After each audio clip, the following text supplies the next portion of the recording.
ఇవాళ కథ చిన్నారి సాహసం. మహా అనే ఒక పాప బస్టాండ్లో నిల్చుంది. బాగా వర్షం పడుతుంది.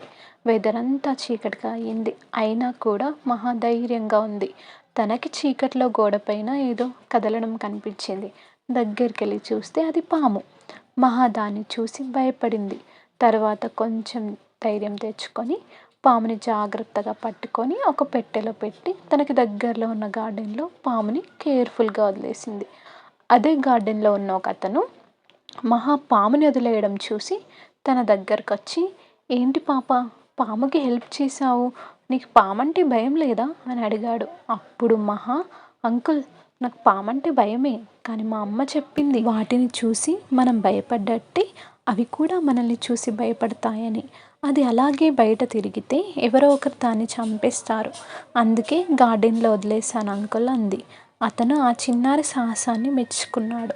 అలాగే మనం కూడా మూగజీవులకి సహాయం చేయకపోయినా పర్లేదు, కానీ వాటికి హాని చేయొద్దు.